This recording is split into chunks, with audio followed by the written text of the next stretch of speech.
유상증자를 기습적으로 하게 됐는데 도대체 왜 얘 꼭 그랬어야 되냐? 김선영 대표는 돈이 없어서 자기는 유상증자 참여를 안 한다. 이 뭔 개소리야! 네, 여러분 안녕하세요. 백진수입니다. 오늘 우리가 살펴볼 주제는 헬릭스미스 유상증자건에 대해서 한번 살펴보겠습니다. 헬릭스미스가 유상증자를 기습적으로 하게 됐는데 어이가 없네. 도대체 왜?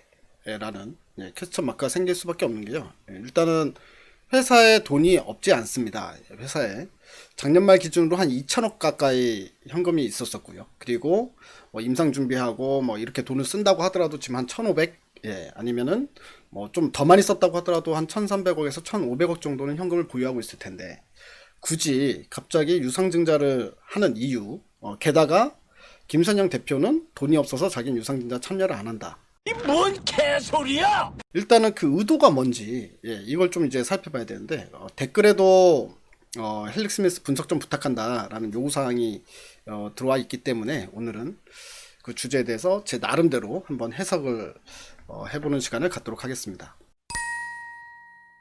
해석은 할 수 있는데 이걸 어떻게 해야 되나 싶은 거는 참 저도 얘기가 좀 어려운데 그거는 이제 좀 이따 이야기하고요. 먼저 어떤 일이 있었는지부터 볼게요. 어제 이제 공시 내용을 보게 되면 두 개가 올라와 있습니다. 두 개.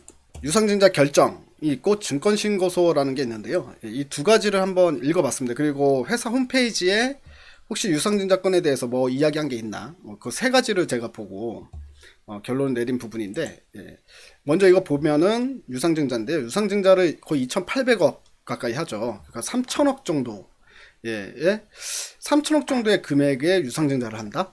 그리고 이제 작년 주주총회 때도 분명히 이제 유상증자는 없다. 올해 작년에 현금이 있기 때문에 유상증자 할 이유가 없다. 올해는 없다. 이렇게 말을 했었거든요. 기습적으로 이렇게 한 거고 예정 발행가도 38,000원이면 어제 이제 종가가 5만원 이상이었는데 이것도 상당히 좀 짜증날 수밖에 없는 부분이었다. 이렇게 이제 볼 수 있을 것 같습니다. 자, 이런 내용이 나왔는데요. 그러면 제일 먼저 궁금한 점은 그거잖아요. 왜 돈이 필요한 거야 도대체? 어디에 쓰려고? 라는 부분인데 회사 홈페이지를 한번 들여다보겠습니다. 회사 홈페이지에 보면은 이런 문구가 나와요. 이번 유상증자는 헬릭스미스의 고부가 고성장 사업을 운영하기 위해서 필요한 자금을 확보하는 것이 목적이다. 그 내용은 다음과 같다. 일단 고부가 고성장 바이오 플랫폼 사업을 시작할 거다라는 부분하고 신약 개발 부분에서 돈이 들어간다라는 부분이라는 것 같은데 근데 이제 중요한 건 이거 가지고는 해석이 안 된다라는 거죠. 왜냐면 이걸 하면 갑자기 돈이 몇천억씩 갑자기 한 방에 돈이 들어가는 게 아니라 꾸준히 돈이 들어가는 거고 회사 유보금이 있다면 일단 우리가 상식적으로 생각하기에 이 유보금을 충분히 먼저 할 수 있는 거고요. 그 다음에 유상증자도 본인들이 진짜로 제대로 받고 성공하려면 어떻게 해야 되겠습니까? 뭔가 이슈가 나오고 주가가 어느 정도 많이 올라가고 사람들 수익이 났을 때 그때 유상증자를 해야 유상증자 성공 가능성도 커지는 건데 주가가 바닥을 박박 끼고 있는데 갑자기 그것도 한두 푼이 아니라 3천억 가까이 헛소리 하지마 임마. 그러면 시가총액이 1조밖에 안 되는데 30%를 유상증자를 하겠다는 건데 그러니까 이런 부분들이 전부 이런 것들로 해석이 안 되는 거죠. 이해가 안 되는 거고 해석이 안 된다. 일단은 해석이 안 된다라는 부분인데요. 아까 이제 보여드렸다시피 증권신고서 이 증권신고서 부분에서 힌트가 나옵니다. 여기 보면 밑에 쭉 내려서 제가 이제 힌트로 본 부분을 말씀을 드릴게요. 그리고 설명을 좀 해드리면 이렇습니다. 관리 종목 지정 및 상장 폐지 가능성이라는 이 문구에서 보게 되면 당사가 2019년 사업 손실이 약 1,082억 원이 나왔는데 그 당시 자본이 한 2,000억 있다 그랬잖아요. 1,991억 원 대비 54.36%로 50% 이상을 기록했다. 그래서 만약에 올해 그러니까 2020년도에 연간 연결 기준 사업 손실이 자기 자본 대비 50% 이상을 기록할 경우에는 관리 종목으로 지정이 된다. 한마디로 이 특례 상장에 대한 어떤 어드밴티지가 사라지면 이제 올해부터는 일반 기업의 기준을 적용을 받게 되는데 자 이렇게 되면 지금 현재 쭉 보면 지금 현재 2020년 반기 기준으로 사업 손실이 약 500억 원을 기록했다. 그래서 지금 현재 1,500억이 있네요. 1,520억 원을 현재 회사에서 가지고 있는데 33.25%의 사업 손실을 기록했기 때문에 예를 들어서 상반기 때 500억을 썼다 그러면 그러면 하반기 때도 한 500억 정도가 같이 쓴다라고 했을 경우에 자기 자본 대비해서 50%가 훌쩍 넘어가잖아요. 1,500억에서 뭐 손실이 1,000억을 기록하면, 예. 이렇게 되면 관리 종목에 들어갈 가능성이 있다라는 거잖아요. 예. 지금 그 얘기를 하고 있는 겁니다.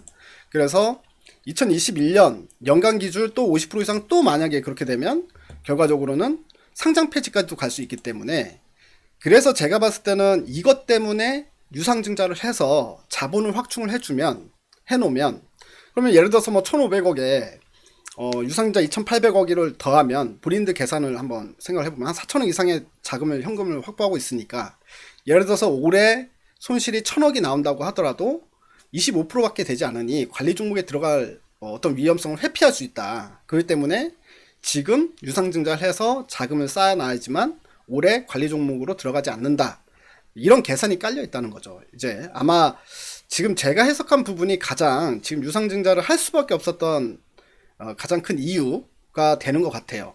그렇기 때문에 결국에는 그러면은 관리 종목 지정을 피하기 위해서 유상증자를 하게 됐다라는 부분인데, 예. 이 문제는 뭐냐면, 예. 이런 것들에 대해서 설명을 제대로 해야죠. 왜 핑계를 댑니까? 예. 말이 되는 소리를 해! 사실 그러면은 이것 때문이 아니잖아요. 예. 이거는 이렇게 써놓은 것 자체가, 이거는 이제 주주들은 무슨 바보로 하는 것도 아니고, 예. 주주들한테 사실 어떻게 보면 뒤통수 치는 거나 마찬가지입니다. 니네가 꼼짝하겠어? 내가 지금 전차를 몰고 와서 니놈들 머리통을 다 날려버리겠어! 차라리 유상증자를 받을 수밖에 없었던 이유가, 우리가 지금 중요한 임상을 진행하고 있는데 결과가 내년에 나오는데 그 전에 관리 종목에 들어간다거나 상패에 들어가 이러이런 이유로 인해서 상패에 들어갈 가능성이 있다. 이것만큼은 막아야 되니 어쩔 수 없이 유상증자를 해야 되겠다. 주주님들 도와주십시오. 만약에 이제 제가 분석한 내용이 맞다면, 이렇게 솔직하게 이실직고 하고 솔직하게 어떤 것들이 문제가 있다라고 얘기하는 게 정상이라는 겁니다. 이런 식으로 대도 않는 이야기 하면서 사람들의 가슴에, 예, 대못을 박을 건 아니다. 이렇게 좀 생각이 들고요. 어찌됐든 간에 이 부분에 대해서 여러분들이 그 다음 질문이 압니다. 어떤 질문이 나올지는 알겠는데 어떻게 해야 되나요? 라는 부분이지 않습니까? 예. 근데 사실 제가 여러분들한테 이 상황에서 우리 신약은 확실히 성공할 것 같으니까 끝까지 한번 두고 봅시다. 또는 이거 완전히 쓰레기들이네요. 예. 팝시다. 예. 이런 식으로 지금 얘기해 드릴 수 있는 부분은 아닌 것 같습니다. 예. 그거는 그렇게 해서도 안 되는 것 같고요. 예. 제가 여기서 뭔가 이제 어떤 액션을 취해야 되는지를 알려드리는 건, 뭐, 물론 제 속으로는 어떻게 해야 되겠다라는 생각은 있을 수 있겠지만, 예, 그거를 여러분들한테 이렇게 하자라고 얘기하기에는 너무, 이 회사에서 움직이는 리스크 자체, 그 예상하지 못하는 이런 리스크 자체를 보유한 종목이기 때문에, 예, 딱히 말씀을 드리기가 좀 힘들다. 이 부분은 좀 이해를 해주시고요.